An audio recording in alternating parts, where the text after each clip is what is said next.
Winning at fantasy football is not easy.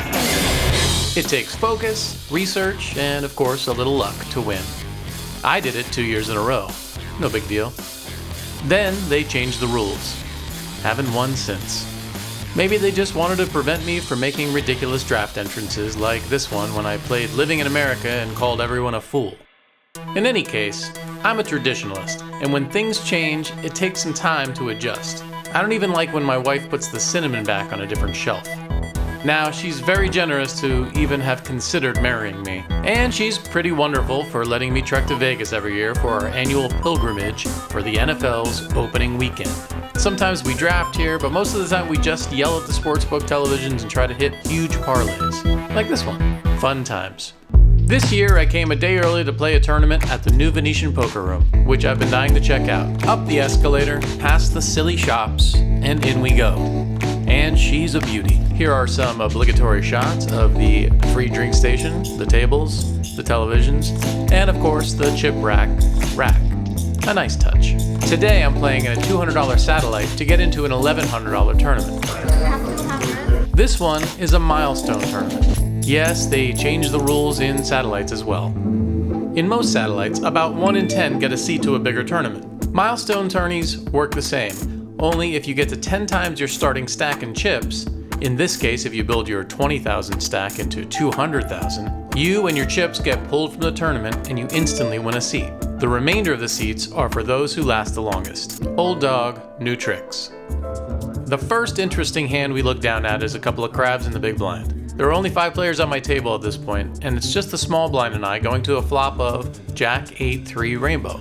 Playing against the small blind probably won't get me much, but when he checks and I fire for 200, I feel like we might be making some money here. The turn brings in quads. Hello. And now he leads for 300. Not sure what kind of move he thinks he's making, but I'm happy to just call and keep his bluffs in on the river. And when it comes, he goes big. 1,600, and I have to start my acting. What should I do? I decide on about a 4x raise here, and he doesn't bite. Fun to hit the quads, though.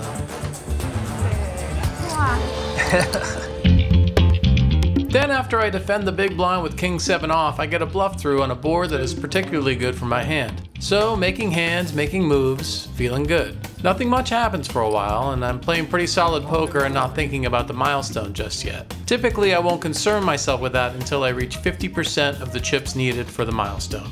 Once we get there, I think we have to increase our equity in the hands so we don't sacrifice what we have, but we still move forward trying to get to the milestone. Pocket Kings treats me right in the cutoff, even with an ace on the board, and then my jacks hold up impossibly on a crazy board of ace, queen with 4 diamonds out there. I feel like we're destined to get one of these seats. Then when I raise on the button with deuces, I can't call a jam from the small blind, it's just too much, and I've played too well up until this point to let it all go with just a pair of ducks. So we get moved to a new table, and there's about 15 players left now, playing for 5 seats. Nobody's hit the milestone yet. I just don't think there's enough chips in this tournament, and it's hard to hit in small fields. So when I see queens on the button, and a raise and a 3-bet ahead of me, I think I just have to go for it as I'm about 25 bigs deep. And I think this is my chance to make it to the end. The original raiser folds, but the 3-better, after a little tank, calls. He shows 9s, and we go to the videotape.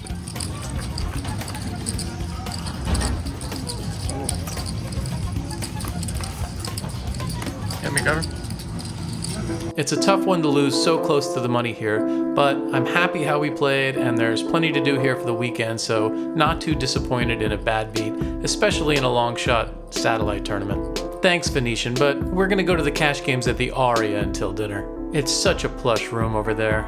If you have the means, I highly recommend it. We run into one interesting hand here that makes us some money, so let's take a look. We have a pair of 5s under the gun +2, and I raise to 10. The button bumps it up to even more, and 2 of us call. The flop is a beauty, 9, 5 deuce, 2 diamonds out there. It checks to the button, and he fires for 35. Now, I just call, hoping to keep in the other player. I don't think there's too much to worry about here, except for maybe that flush draw. But he folds, and the turn is a jack of clubs, and it checks through. The river, an 8 of clubs. Now I want to look a little bluffy because I think I have the best hand, so I slide a stack of 100 forward. The button now raises to 200. I think the only thing I fear here is pocket jacks, but we can't be afraid of monsters, so I just go for it. Come on.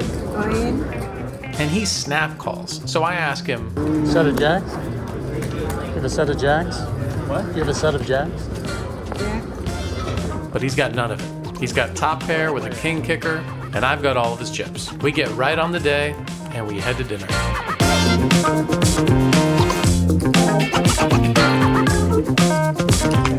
There's no cameras at the cage. Oh, okay.